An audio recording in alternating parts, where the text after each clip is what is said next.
Hello, and thank you so much for joining us here. I'm Netta Irampour, and here at CBS 8, we are working for you. We're getting to the bottom of problems that you've asked us about, and we're looking for solutions. We want to begin here with a warning about gas prices. Filling up is expected to get more expensive as taxes will go up on July 1st. The increase is hitting just as a record number of drivers will be heading out on the road for the 4th of July holiday weekend. CBS 8's Steve Price working for you to explain the reasons for the price hike and why they're expected to spike again next year.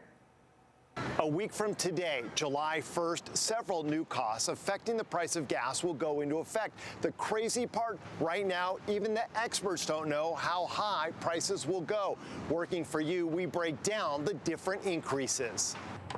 The first thing fueling the rise is the excise tax, which will go up 1.6 cents a gallon. But that bump isn't the only increase. This is a huge deal, Steve. State Senate Minority Leader Brian Jones is beyond disappointed that the state's Air Resources Board voted in November for a program called the Low Carbon Fuel Standard, aimed to reduce California's greenhouse gas emissions that cause climate change. It puts stricter regulations on gas producers that will cost them more to implement. All of that is increased cost that is eventually passed on to the consumer, and estimates now are up to 65 cents a gallon per gallon of gasoline.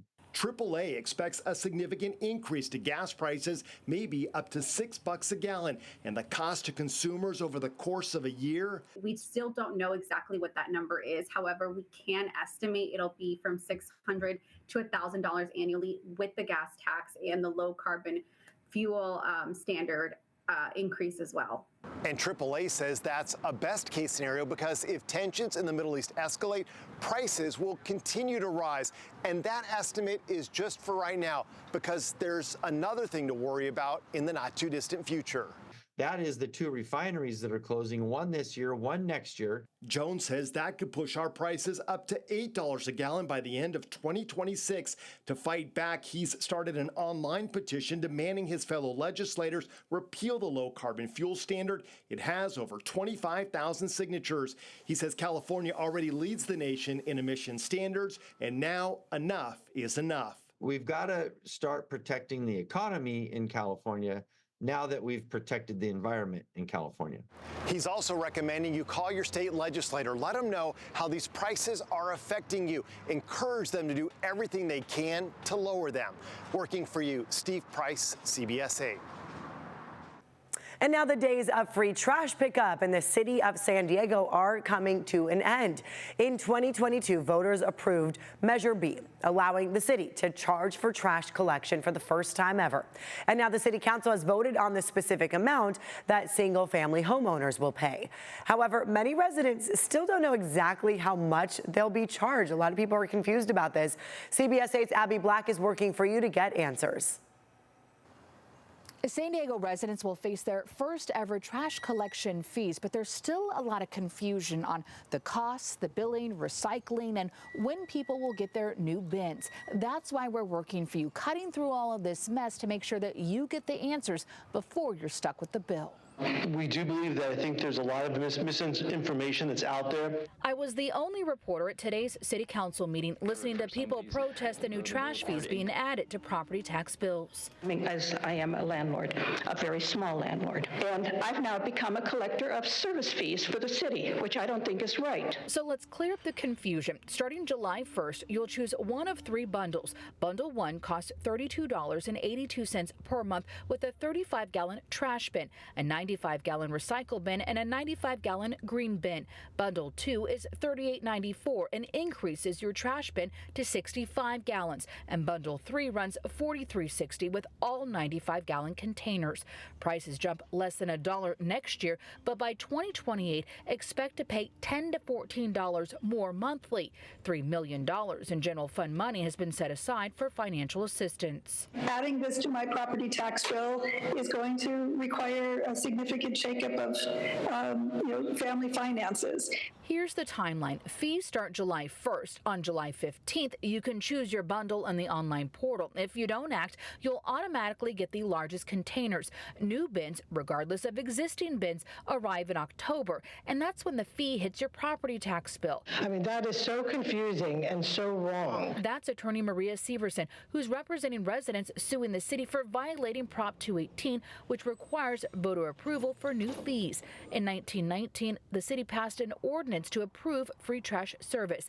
In 2022, Measure B repealed that, but voters expected lower rates. We estimate it could be an annual operating expense of $10 million a year doing a monthly billing approach rather than the much more inexpensive approach of billing through the county tax roll. The trash fee is expected to generate $140 million to help fill the budget deficit. Recycling will continue to be picked up every other week, but will move to a weekly service starting in July of next year. Working for you in Mira Mesa, Abby Black, CBS 8. All right, Abby, thank you for clarifying. The San Diego County Board of Supervisors unanimously approved an $8.6 billion budget that's for the new fiscal year. It includes $13 million to increase housing for people with serious behavioral health conditions, $26 million for substance use outpatient services, and $843.5 million towards helping more than 1 million people get access to CalFresh, Medi-Cal, and other public assistance. You can read more about this newly approved budget on our website. We have it all listed out there for you at cbs8.com. And now to a Working for You update here. It's been called an eyesore right in the heart of University City, a shopping center that sat empty and fenced off for many years. But now there's new life ahead for the Costa Verde Shopping Center. CBS 8's Brian White working for you, uncovering what's coming next and how the neighborhood feels about the big change. Yeah, I came out here several times last year following this story. The look has not changed, but now a new owner has stepped in with bold plans to turn this blighted strip mall into something much bigger. For years, the once busy Costa Verde Shopping Center has been abandoned and seemingly forgotten. Oh, this is just disgraceful. This is dilapidated. There's graffiti. There's boarded up windows. The awnings are all torn apart. The only action here in recent years was a military exercise.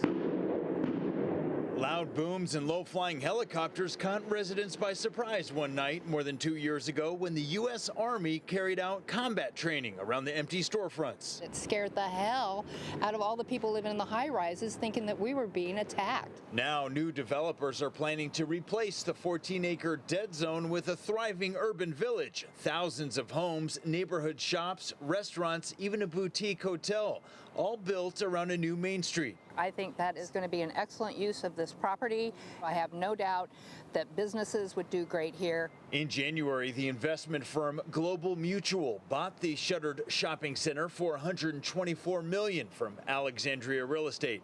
They hope to start demolition late next year and roll out redevelopment in phases. Look at it, it looks borderline third world, So, the idea that something is finally going to happen. The old strip mall sits right across from the Westfield UTC Mall and Transit Center, a location many say is too valuable to stay idle. The new plans are creating a sense of optimism. Whoever planned that is on the right track, who knows the neighborhood, who knows the type of people that live here, that walk a lot, that shop a lot. I'm thrilled. I really hope this comes to fruition. The project still needs city approvals this year, but if all goes as planned, the first new shops and homes could be open in 2028. Working for you, Brian White, CBS 8. Yeah, I used to go to the bookstore there with my grandma all the time and was wondering what was going on there. Coming up next, viewers want to know what these strange clusters of tiny blobs are. We'll tell you what they are and how they're affecting our local environment. Plus, have you been affected by a recent natural disaster like last year's floods? We're going to show you if you qualify for a grant worth up to $20,000.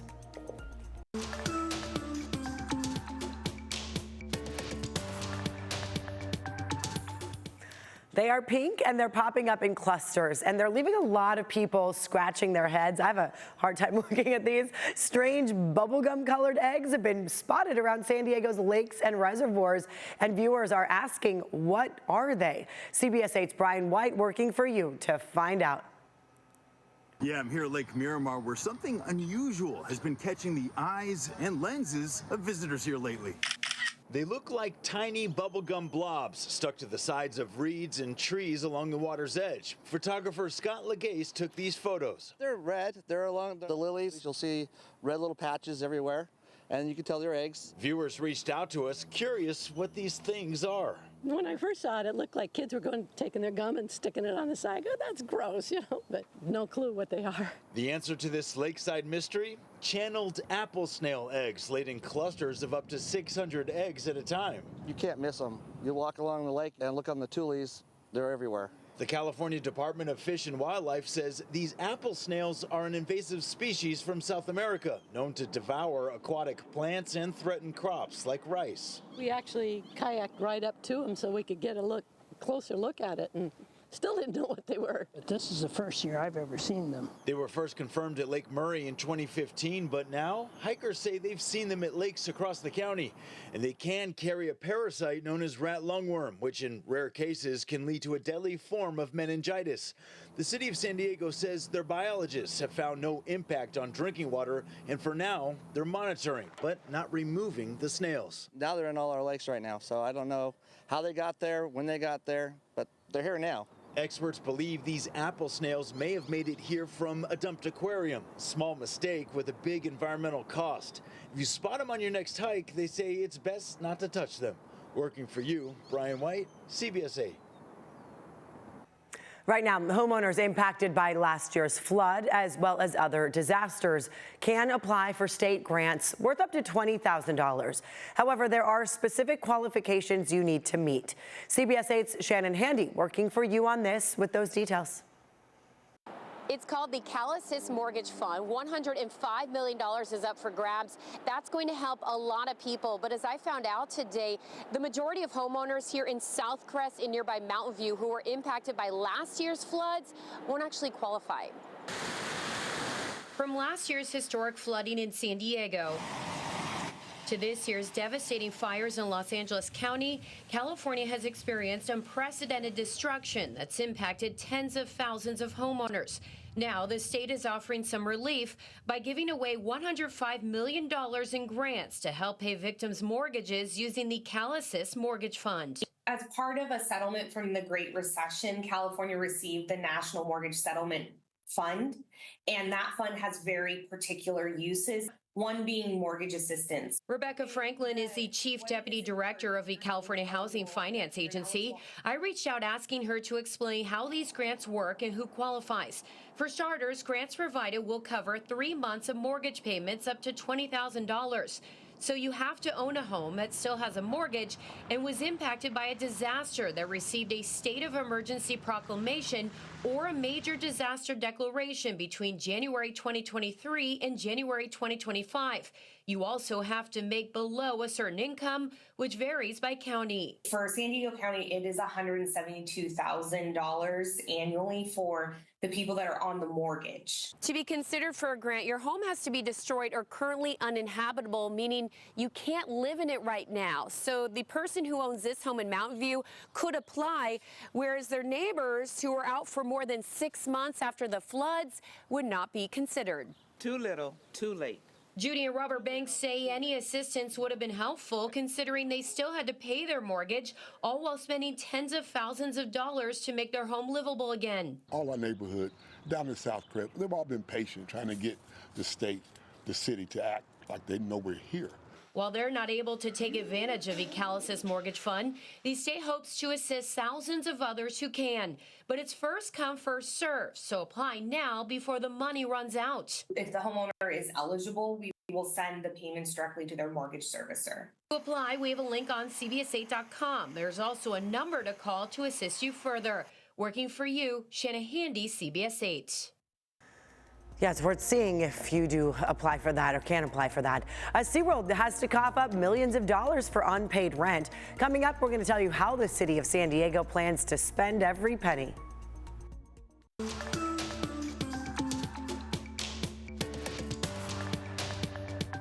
Welcome back here. The city of San Diego investing nearly $8.5 million into park facilities. Now, that money comes from a settlement between the city and SeaWorld for unpaid rent, late fees, and interest. Now, 11 locations all around San Diego will receive funding for a range of projects, including $3.6 million going to Robb Field. That's in Ocean Beach for long overdue replacement of restrooms and playground equipment there. The city says money will also be used to replace missing and damaged wooden piles over on Crystal Pier in Pacific Beach. People we talked to told us they're glad the funds from a multi-million-dollar corporation are staying here in the city and helping out our community. A lot of parks that could use a lot more funding and help. Fixing up the pier is a great idea. If SeaWorld owes the money, then I think make them pay it. The settlement money will also fund repairs on sidewalks in La Jolla, improve accessibility in Mountain View, and restore some historic facilities. The County Board of Supervisors recently voted to advance a 5-point action plan to help address the long-running sewage crisis in the South Bay. So this plan now calls for eliminating toxic hotspots in stormwater and drainage systems, upgrading air filters and ventilation in schools, conducting health and economic impact studies, and appointing a county sewage crisis chief. The plan was introduced by Supervisor Tara Lawson-Remer and then authored initially by Imperial Beach's Mayor Paloma Aguirre. It's about fairness. It's about the right to breathe clean air, to drink safe water, and to walk your children to school without covering their noses. And that was Mayor Aguirre you just heard from. The plan calls for up to $18 million to be allocated from the county's budget. The San Diego Humane Society offering free microchips for your pets ahead of one of the scariest times for animals. Yeah, the 4th of July. Every year, shelters take in dozens of pets. They get spooked and startled. They don't know why there's all these loud noises from those fireworks. So many times they unfortunately run away from home. So now through July 3rd, you can take your pet to any Humane Society campus and get them chipped with your contact information stored in it. Someone with a microchip scanner, either here or a veterinary clinic or people in the community who have them, can scan your pet and look up your information and call you so we can get your pet home as fast as possible.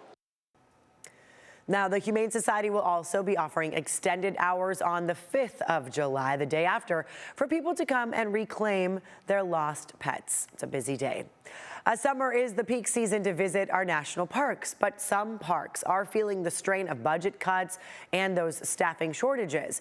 According to the National Park Service, more than 318 million people visit national parks each year.